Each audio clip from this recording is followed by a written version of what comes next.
Welcome to Lawyers Who Learn, where we explore how attorneys' engagement and lifelong learning fuels their growth. Join us to uncover these journeys and gain insights for your legal career.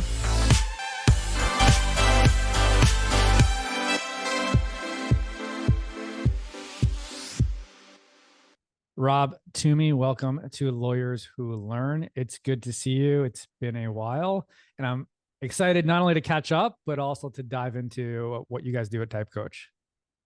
Awesome, Dave. It's great to be here. Great to see you. And it has been a while. Yeah. So Rob and I first met in 2020 or maybe 2019 in Barcelona. We both decided to move our families there for probably the reasons we all want to do something new, like life change, trying something different. And then we were there during COVID. And I think I stayed an extra year. You were already there a year before, but we got to get to know each other. So I don't know. We've maybe talked a couple times since then, but I don't know. Let's just start with that. But why did you guys, before we get into the legal stuff, what was your big lesson, I guess, from moving to Barcelona, living there and coming back? Like, what do you share with people about that experience? And I'm sure similar to me, I'm sure dozens of people come up to you, ask you about that, want to do the same thing. How do you share that and inspire them? So the first question we often get is, why did we do it? Did our work send us there or whatever? And as we run our own business and we can do it from anywhere. So it's like, why wouldn't you do it if you had the opportunity? And since we can work from anywhere, pick a cool place. My wife and I started the business 20 years ago. And she's always had this idea of living where people go on vacation. And it's inspiring when you live there. And certainly, we definitely had that experience with Barcelona where, people are coming in from all over the world to experience this magical city. But the timing was really driven by the kids. So Jack was 11, Charlotte was 8. We've heard from other people that it's hard to move teenagers. So we had this sort of narrow window that we needed to work with. And because Carly and I had spent time studying abroad in college, we're like, it's such an amazing experience to get out of your known universe. And we wanted to have the kids to experience that as well. And what do you tell like those who say, okay, that's great. How can I do that? I don't run my own business maybe, but I still want to do that. Many people work remote. I assume there's like general advice or lessons or experience, because anybody can figure out the visa process. Anybody can do that stuff, but it's more, I don't know, what is the inspiration you give them? Yeah, I think most people they make it bigger than it actually is. So like this big daunting whatever. It's just a long to-do list. The visa thing is like anything else. You just have to go through and do it. But I think they build it up, and it's sort of more like a rationalization thing where they're like, I don't want to, go too far out of my comfort zone. So I'm going to make it seem like it's too big a deal. And why wouldn't you just go do it? And you'll look back if you do it, if you do take that leap and say it's the best thing ever. I don't think my kids will be the same. I don't think Carly and I will be the same, and we're better for it. And if you do have that sort of flexibility geographically, I will also add that being 6 hours ahead of the East Coast was great because like you wake up in the morning, you don't have any emails, you can get your work done. And we're night owls, so responding to stuff a little bit later in the afternoon. Of course, in Spain, you're not having dinner until 8:30 or 9 anyways. It worked out great. 8:39 if you're on the early side. Absolutely. And just, I don't know if I probably haven't shared this with you. I'm on the final stages of finishing a book about our experience moving abroad. And I think what you said is definitely part of what I say. It's not as big as you think it is once you're there, but also it did transform my children. My daughter actually is writing an essay she's a junior in high school, actually incoming senior, and she's writing it about moving abroad in that process. So cool. Thank you for that. Since we're talking about Barcelona, I'm going to read something that I wrote when we were there. When I was living in Barcelona, I decided early on to journal publicly about my experience. And I did that because I love to share the same way I'm doing the podcast. I love to learn, and I wanted to inspire people as we were doing it. I think it was maybe the first month there, one of the more inspiring conversations I had was with you. And I was just like, who is this guy? Because not only was your personality great, Carly is even a more outgoing person. You were the person who, even before I moved to Barcelona, we were invited by Andy to your house because you were having a party there, and you were always having parties at your house, being welcoming, opening all these different groups of people together. And I just wanted to, and I knew you were a past lawyer and you were in legal tech and you had this business called TypeCoach, and I just wanted to learn about it. And so I just want to read what I wrote about our conversation, because I think that will help tee up the rest of the conversation today. I met Rob Toomey for a cafe in Saria. I took the time to learn about his background, his business, and I truly enjoyed it. I learned all about his personality testing in the Myers-Briggs framework. His company has developed what seems to be like an evolution of the traditional Myers-Briggs test. Instead of filling out a survey, their verification process involves an interactive learning session on his platform.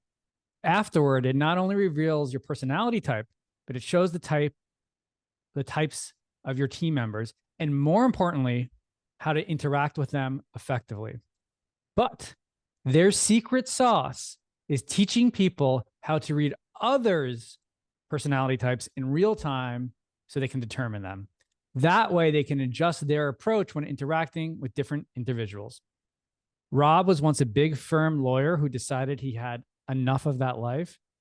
After a coaching firm visited his office, he thought, I can do better. Over the next year, he moonlighted as a coach until he and his wife, Carly, took a leap of faith together to start their coaching business. They have many more exciting stories from that journey, but you'll have to wait for his book to read about them.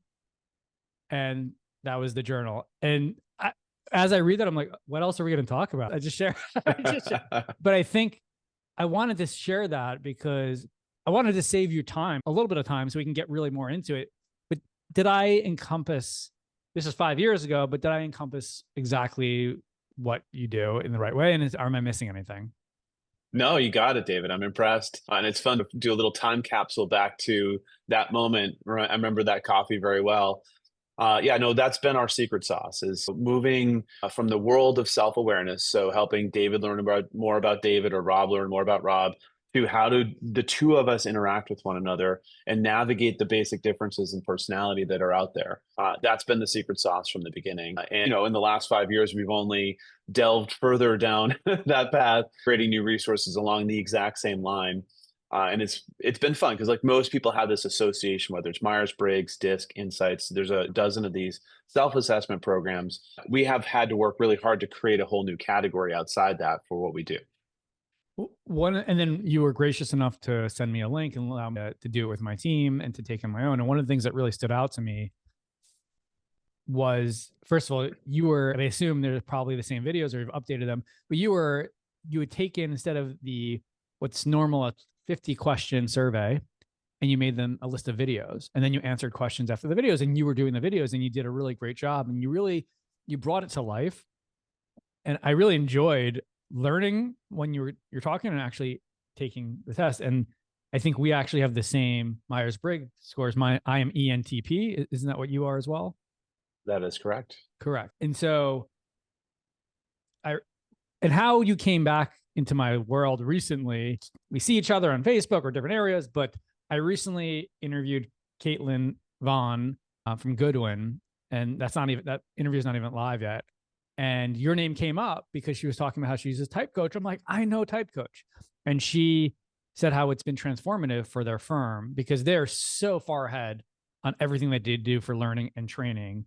And when I reached out to you about this, I shared with you, I actually have taken this a step further in my life, where I have taken my Myers-Briggs, my Enneagram, my virtues score, it's called VIA strengths, and my Gallup Strength Finder. And I use that with ChatGPT and some other things to create an instruction book.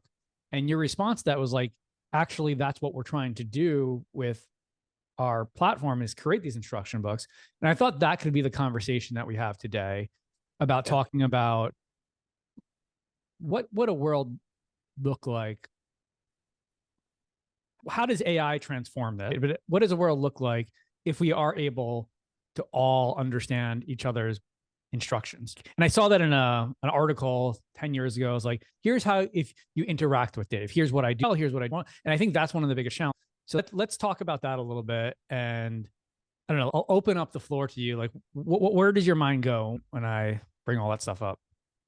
Sure. First, shout out to Caitlin and the whole team at Goodwin, because they are, as you say, leading the sort of frontier within the legal category for sure around leadership development, learning and development. And they've been a pleasure to work with. You're asking some really, really great questions. I think the first observation is, with the advent of AI, a lot of the sort of more technical skills that we see out there, and if you're going to an engineering school, or if you're going to a law school, or if you're going to a business school, a lot of the stuff that you used to have to spend a lot of time learning is going to be done by AI. So what fills the gap? And this is where it starts to get interesting for us, because I think the spotlight is going to shift over to what we're calling interpersonal competence, which is, if you're looking to distinguish yourself, it's not going to be by doing AI better than someone else.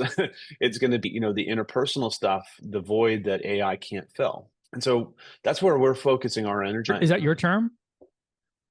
Well, interpersonal competence, we talk about interpersonal communication, interpersonal skills. Interpersonal competence was actually the term used by the professor at Harvard Business School who just brought us in to train the whole first-year MBA program, because they'd seen over the last 3 or 4 years a deficiency in what they called interpersonal competence, meaning that is the place where they need to put the energy from a learning perspective, because a lot of the rest of the work that financial modeling, a lot of the sort of hardcore skills that a financial experience in a business school would provide are not going to be the distinguishing traits for the future leaders.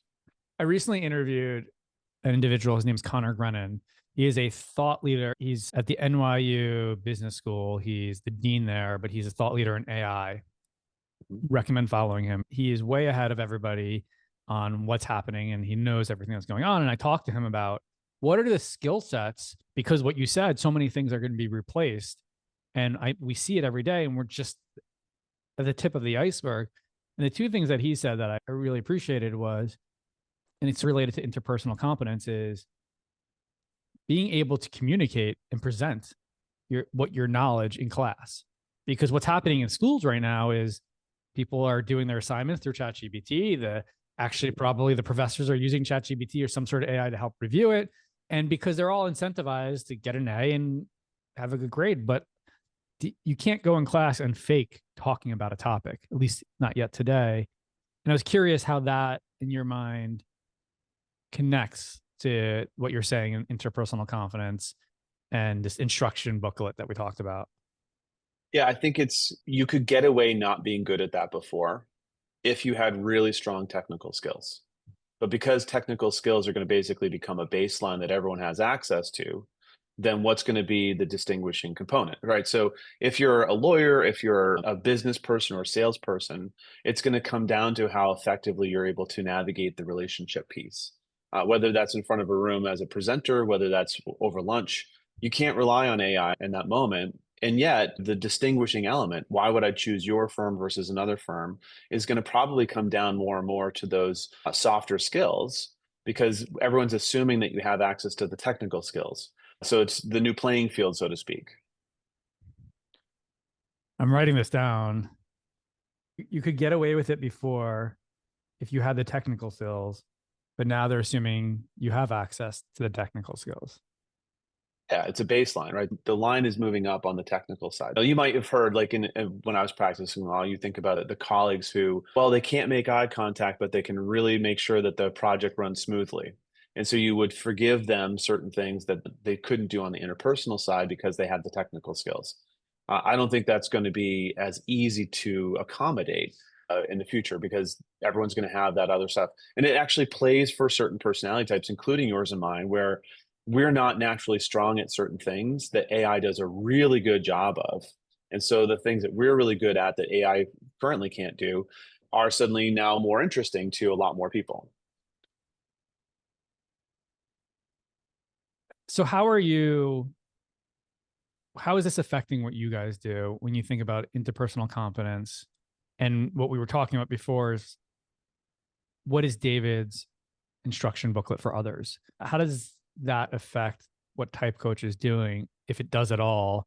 Because again, what we talked about in the beginning when I read your thing, what you guys do is help firms and organizations do personality assessments in an interactive way, not only for themselves, but for their team members, how they can interact with each other, and then how they can, I don't know, on the fly assess somebody's personalities. Is that completely boxed in from what we're talking about, what's happening with AI, or how do the two connect?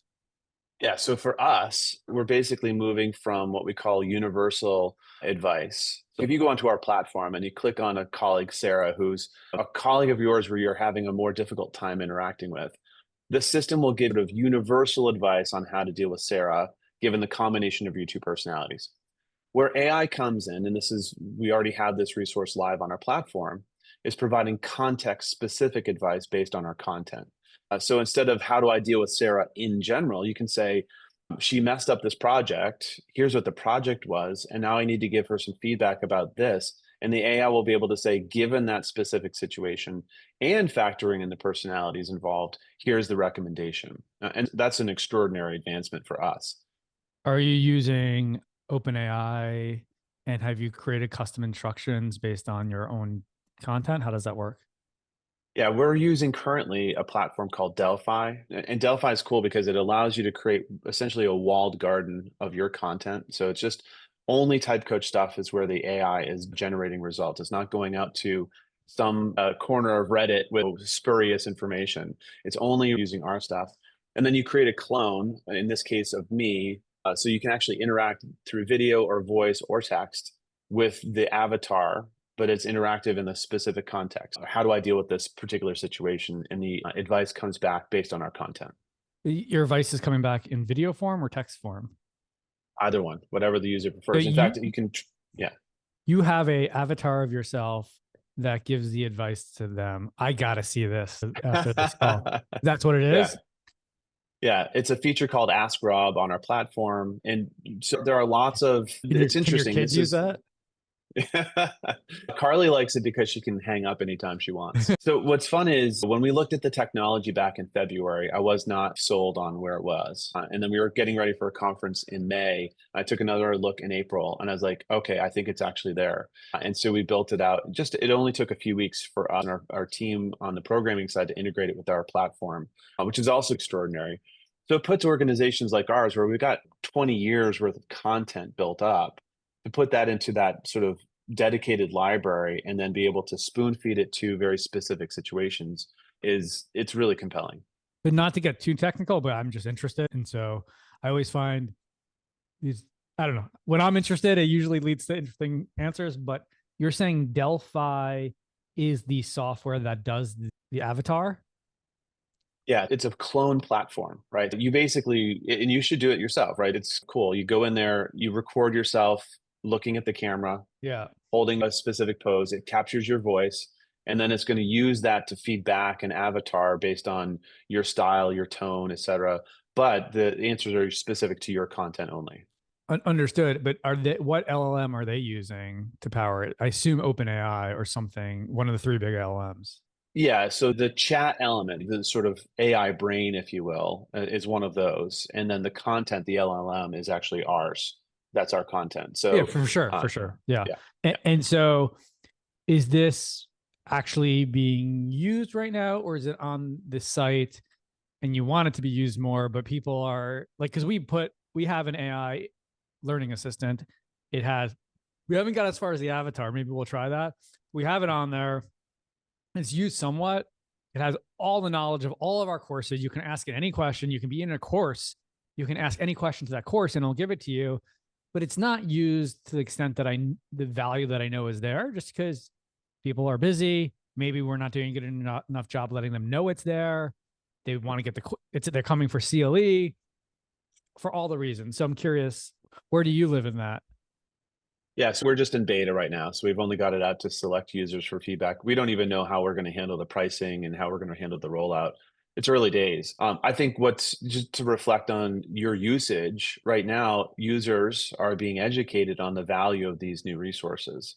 Yeah. It's a whole different category, right? So it's going to take them a while to realize, actually, I can get the more specific answer to my question by going there, as opposed to scrolling through or watching something. And that's an educational component for sure.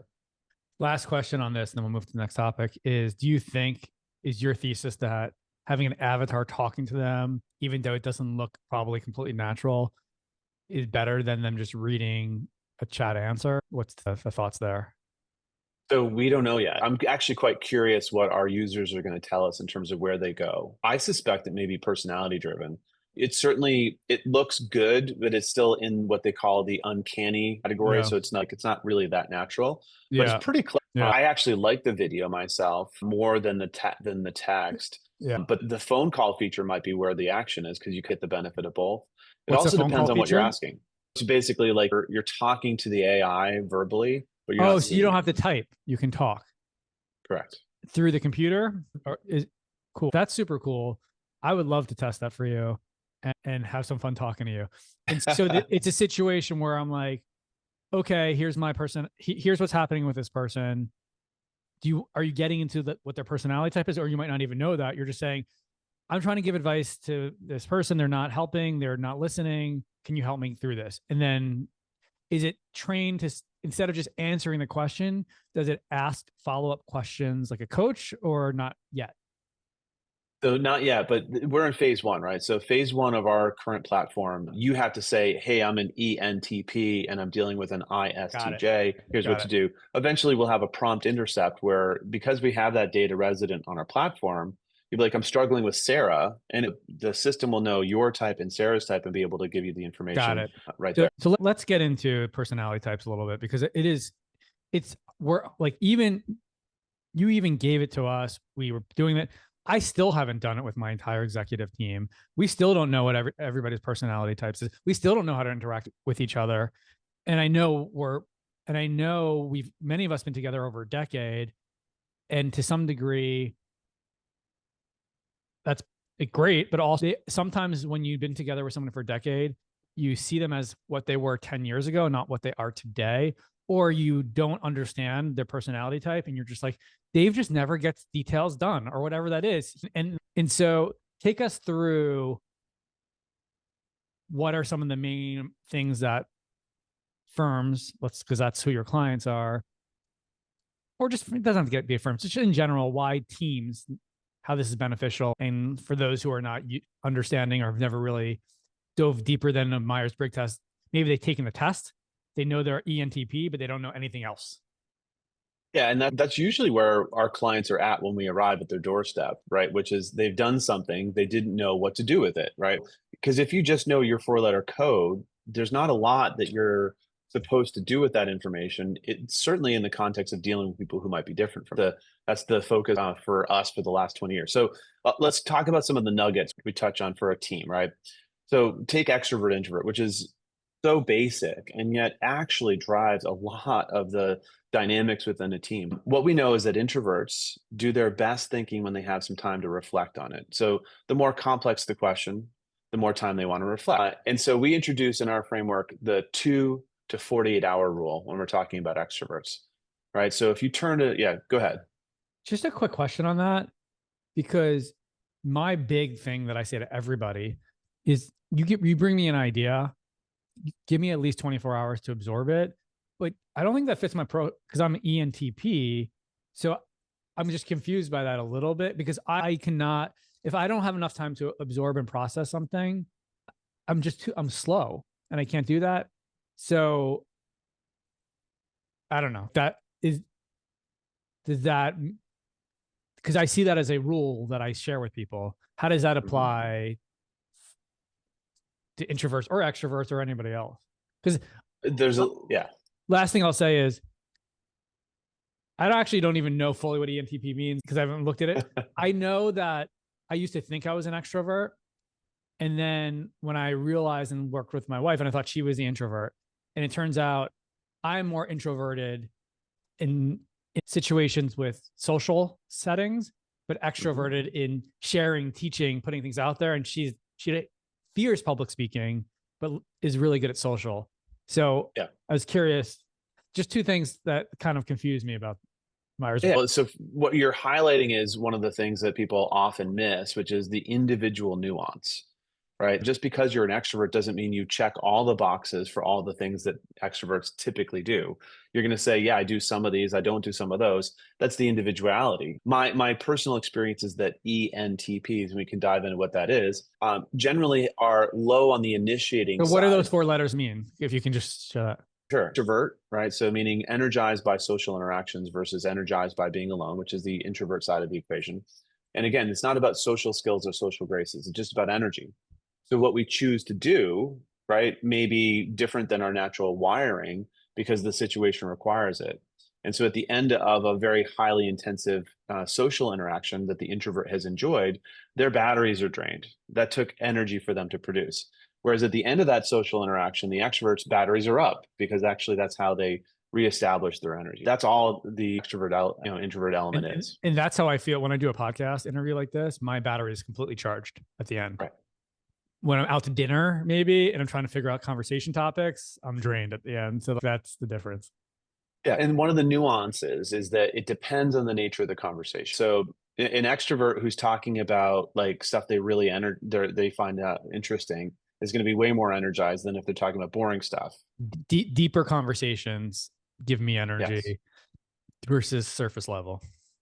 Yeah. So the ENTP, and we'll get into the other three letters, struggle with what I call inane conversations, where you're talking to someone about what kind of tires to buy, or you're like this, you're just like, oh, like I don't have energy for that. But if you're talking about something that actually has an intellectual component for you, then you perk up. That doesn't mean extrovert or introvert. Actually, it's a signal for the next aspect of your personality, which is we use N for intuition, right? Which is the preference for looking at the big picture, considering future possibilities, and coming up with new ideas that are unconventional in nature, right? So instead of how we've done it before, like talk about new ways of doing things, versus those on the sensing side of the equation, S for sensing, where it's more grounded, practical, and realistic, focused on the here and now. And so if you're not careful when you're talking to people who are very different from you on that particular scale, what they want to talk about may not be what you want to talk about. And you're like, I need to get out of this social circumstance. So a lot of big time intuitive types like yourself will find that the social environment is either interesting or not interesting based on that intellectual stimulation more than the extrovert introvert element. Totally. So that's N, T. Yep. T, so that stands for thinking. And this dichotomy is our decision-making preference. So thinking types typically are more focused on pros and cons analysis. They want to get an objective distance and say, well, would anyone in this situation do? Whereas the opposite side of the equation, we call the feeling side, F, the feeling, is all about the values piece, the people piece. They have an easy time seeing the ripple effect that the decision is going to have on the people involved. And as with each of these, we spend time in both depending on what the context requires. One is just our sort of natural starting point. And then the last one, P. Perceiving, right? So this means someone who is more open to a spontaneous way of being. So when things check cool, versus those on the judging side of the equation. So J for judging, where they're more planful, organized, and structure, and they feel uncomfortable until a plan's been put in place. So when I put into ChatGPT, what does ENTP mean for me? It means I'm wired for ideas, innovation, and possibility. And what I wrote based on my ENTP, my type 7 Enneagram, which means I'm optimistic and driven, and my other things, here's what ChatGPT said was my instructions. If you're working with Dave, bring big ideas, challenge the status quo, and brainstorm. I'm energized by momentum and potential. I'm not going to read the whole thing, but I'm energized by ideation, momentum, depth, balance, and connection. But let's stick with the Myers-Briggs ENTP. If everybody truly first, for my team, let's say the executive team, first thing is they need to truly understand what ENTP means if they want to know how to work with me on that. But which is not an easy thing. Like you can teach somebody something and you can watch your video, and I've done it, but we're just busy. And is that one of the hardest things in your training to actually get people to be quote unquote excellent? That's where I'm curious how that works, because I can see you doing a training with us. We're all hyped up. We learn everybody's things. And within 3 months, we're back to whatever it was before. Yeah. So that's the historical problem with this whole model. And that's our differentiator. So most competitors for us out there are doing what we call model-centric learning, where you have to understand what all those four letters mean at a sophisticated level before you can then squeeze out a few drops of insight. If you go to our platform, you don't have to know what ENTP means at all. You just click on Dave and the system's going to spoon feed you the advice that you need in that moment. So you don't have to know the model. What happens for people though, is they start to get curious right? So we go practicality first and then create curiosity, and then people actually want to learn more, as opposed to the way everyone else does it, which is let's spend multiple days teaching you the entire framework and then focus on a little bit of practicality, which that's where it goes into the drawer for 3 months, after 3 months. And again, this is bringing back all of my memories from 5 years ago and all the years. I just think this is such a phenomenal concept. But just go back to that. What do you mean you pique curiosity? So what happens is, this is my experience with our clients. This is how it happens. They go through we actually do multiple stage learning. So there's not just a moment and then you hope for the best, right? So they'll go through the first piece. And then at some point in the next week or so, they're going to reach a moment in a communication or a collaboration where it's not going well. And they're like, oh, how do I deal with Mark? It's not going well. And they'll refer to either some of the materials we've handed them out in the workshop. They'll remember something that we talked about Mark's personality, or they'll go onto the platform and say, how do I deal with Mark? And at that point, all they're looking for is a solution to an obvious problem. They're not interested in understanding why it's a problem. They're just curious, how do I solve the problem? And that's where the urgency for the learning occurs. But as they reflect on, wow, that went better than it would have if I hadn't used the resource, then they're curious about why. Why did that work? I understand you have this beta with this avatar, but take that aside. What do they, when they go on to see, I feel like this is one big product pitch for you, but I like it. It's worth it. But when they go on to David and they see ENTP, what are they, because what they don't want to have to do is read for 20 minutes on how to deal with David in this issue. So, assuming once the beta works and that's a whole another product at a different level, but what is the current way they have to do it? Yeah, it's actually very streamlined. Think of it as a user manual for your client, your colleagues, right? So you go in there, and the first thing you'll see when you click on the type to type function is advice on how to deal with that person given the combination of your two types. But it's just 10 tips, right? Like if it's giving us information, right? It's very straightforward. But then there are other tabs on how to influence, how to give feedback, how to help them navigate stress. So it's Love it. based on the context. Love it. Have you thought about, as you mentioned, there's lots of different personality tests, and then there's virtue. What are your virtue tests, your Gallup Strength Finder, like things that I mentioned here? Have you thought about adding other tests to the mix to make it even more specific or detailed? Or do you think Myers really covers the gamut and all that stuff would just add more confusion and complication? So it's a mix of both answers. We actually use two models in our approach. The first is the Jung-Myers model that we've been talking about. And the other one is David Kersey's temperament framework, which actually overlays beautifully with the 4-letter code in the Myers-Briggs system. So that's giving us insight into what motivates people. What's that again? David what? Kersey, Kiersey.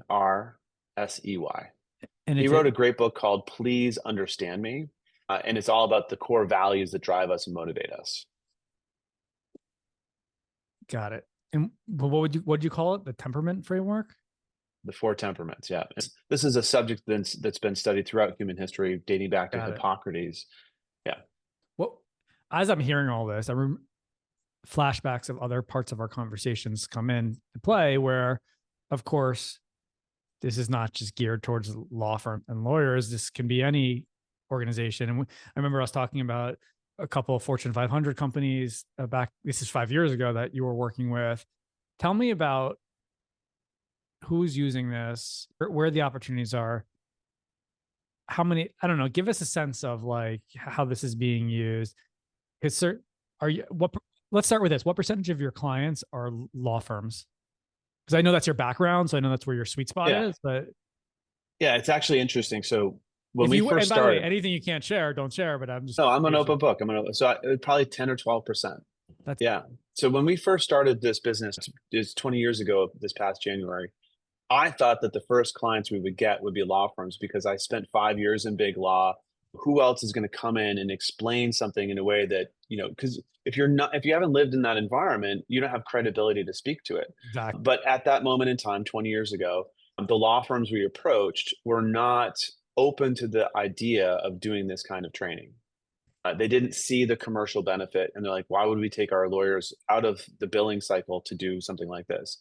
What's been interesting in the last, I'm going to say 5 or 6 years, as a lot of larger firms have moved to a more professional service model, treating themselves more like a McKinsey or a Deloitte as opposed to a law Correct. firm, running themselves like a business. They're like, well, hang on, if we don't invest in our people, then we have a lot of very obvious problems. And those of us who've been in the industry for a long time are like, yes, we've had those problems the whole time. So your firms like Goodwin are running more like a proper firm would, like an actual business would. And as a result, they recognize the value of this kind of investment. So we've seen a big shift towards us. It really took us 12 years to get our first law firm client, if that makes sense. Wow. And so that 10 or 12% that we're seeing now is growing quite quickly because law firms tend to be slow adopters until you get a few of the big firms, Sure. your Dentons, your Goodwins, whatever, using it. And then all of a sudden, everyone wants to be like, what are they doing? All right. So take us through a typical, let's talk about a law firm client and not Goodwin necessarily, like just anonymize the information in general, you're 10 to 12%, put that all together. How is it? Tell me how it's being used, because I could still even see you get this, you get everyone's personality type, it's still in there, but you still need people to go to the platform to use it. And I don't know, I'm sure you have case studies. Here's how it's improved. Because all these things sound good in paper, but you still need motivation and implementation. So can you share a couple stories or experiences of how firms have utilized this and what some of the effects have been? Yeah, so there's a wide range, right? So a lot of them use it as a bread and butter solution for teams, right? So you'll have your whole IP department go through, and then we're giving them a shared language to allow them to articulate the basic differences they see within the team. However, they're also learning through the course of the program how to identify the personality type of their clients and prospective clients. And that is really rich, right? And that should happen at all levels, right? Where even a first year associate is being told, hey, look, if your client's an introvert, give them some time to reflect before you expect a response. Basic stuff like that actually should be taught in high school or college. It's being taught in this context. Don't get me started there, but yeah. Yeah. So that's one of the use cases. We do have a few clients in the law firm category. No, so just let's take that use case. I get that use case because that's what we're talking about.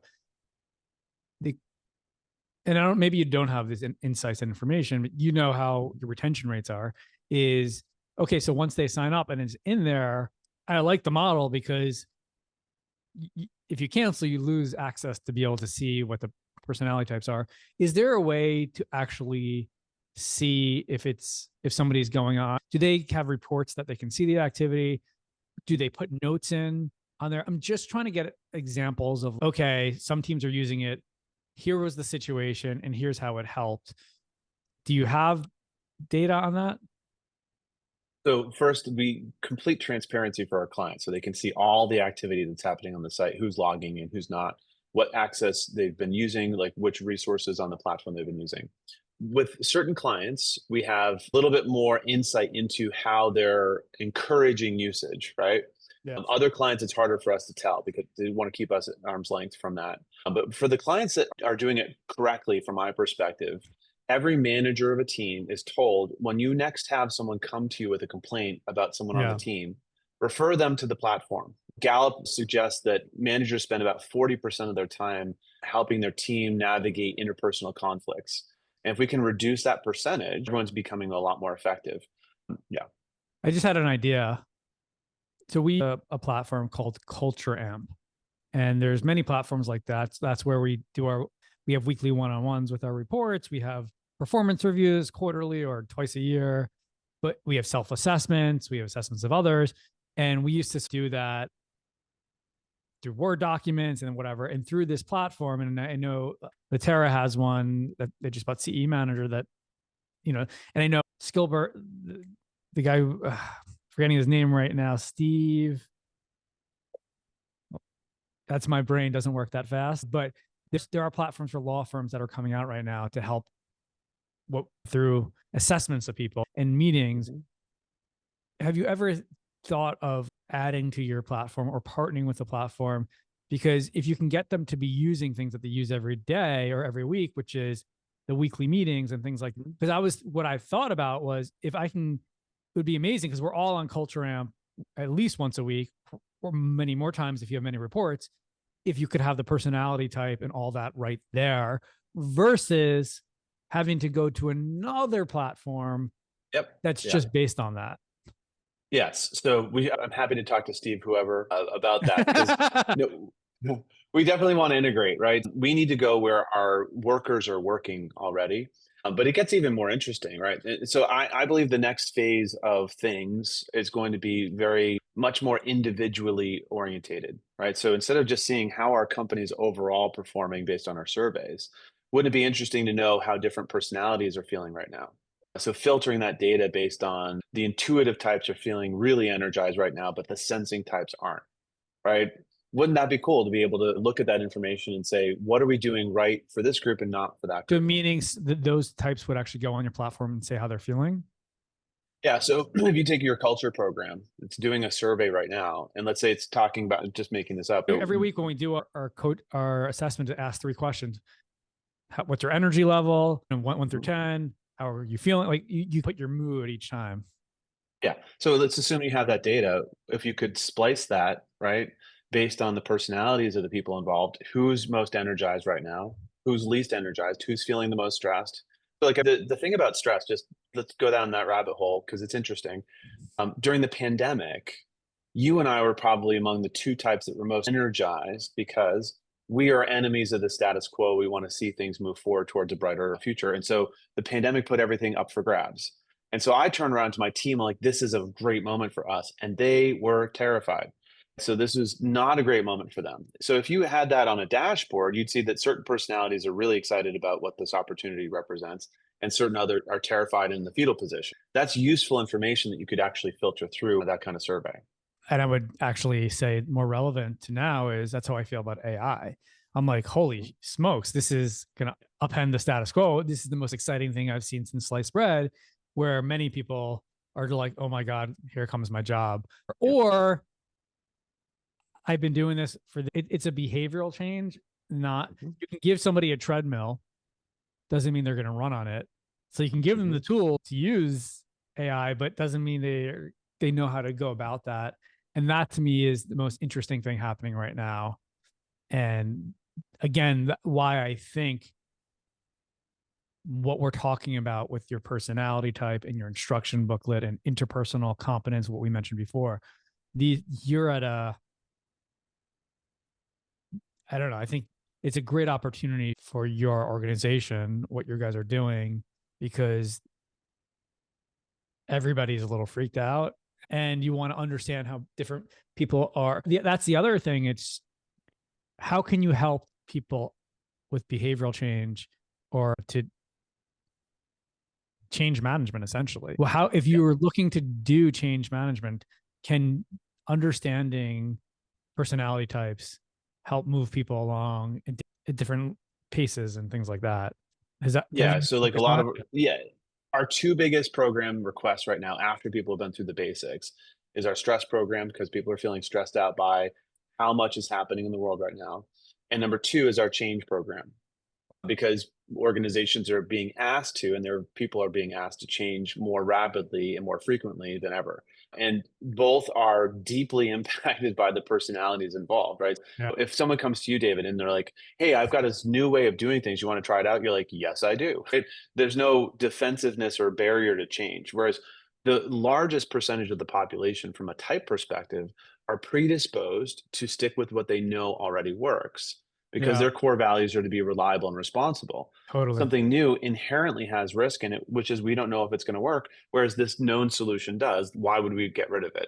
And so getting them on board with change is actually the most important part of an organizational change effort, because otherwise, just statistically, you won't have the numbers to make it actually happen. Got it. I feel good that I was right on the money with the 2 key areas. It makes sense.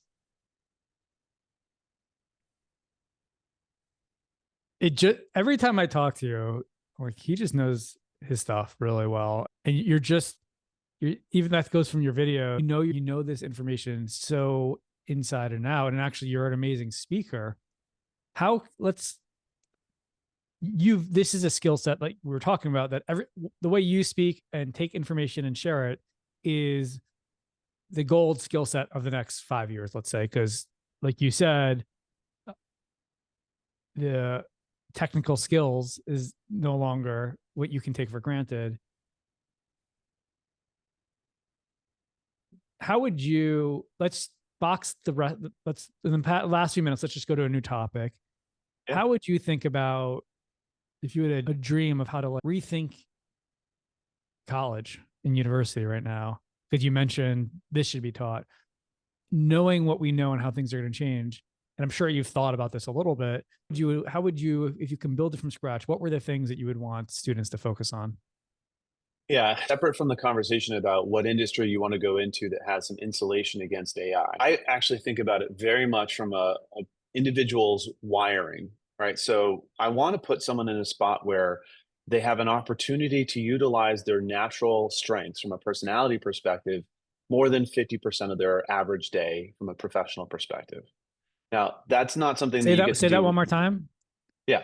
My goal is I want people to be spending more than 50% of their average day at work using the parts of their brain that they're naturally wired to be energized using. Fantastic. Right. So right now, that is not the case. And so when I ask basic questions, like I'll ask you, David, so if you handed someone a check, just anyone, a check for $10 million, what's the likelihood that they would leave their job? And at the population level, how many people would quit? Is it like 10% of people would quit and 90% would keep their job? What do you think the percentage is of people who would quit if you gave them that kind of cash? 98% would quit. 99.9. And seriously, like that's probably. Do you have the data on that? I don't know. Is that, or just it's best guess, right? Was there? I don't know if there was a survey done that you had the answer. No survey. So my best guess is somewhere between 85 and 90% of people would quit. However, there's that 10 to 15% who love what they do, right?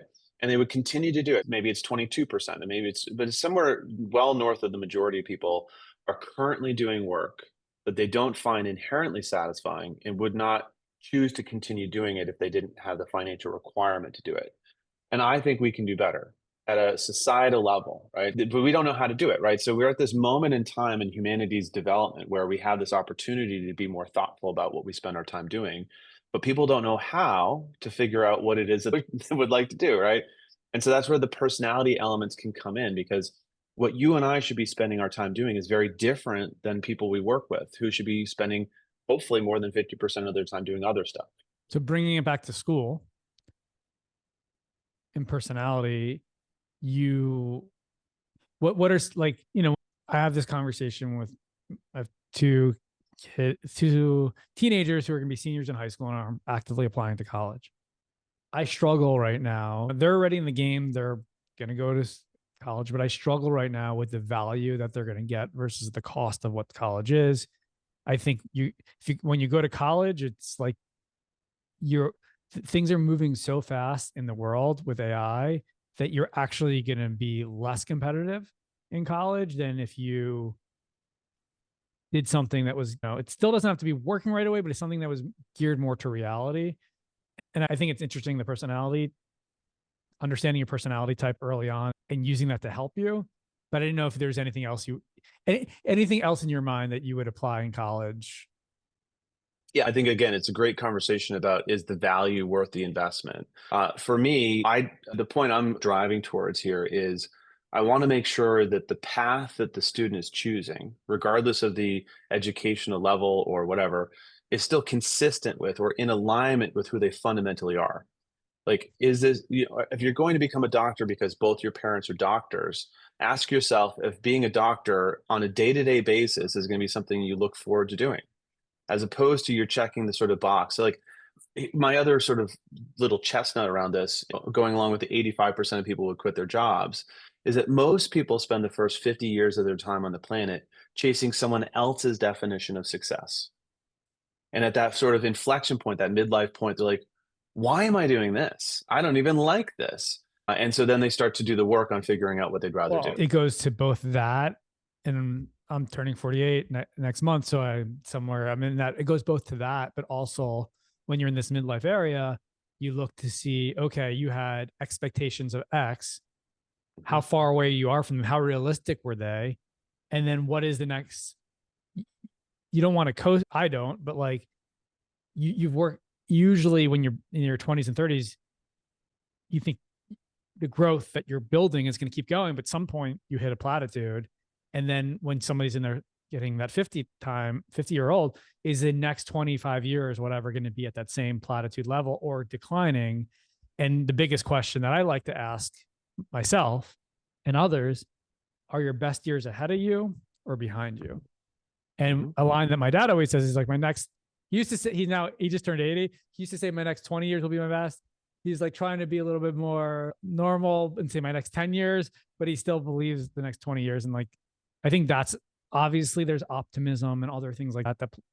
There's so many different things with personality type and the growth mindset and all these areas that you can get overwhelmed to some degree, but we have 2 minutes left.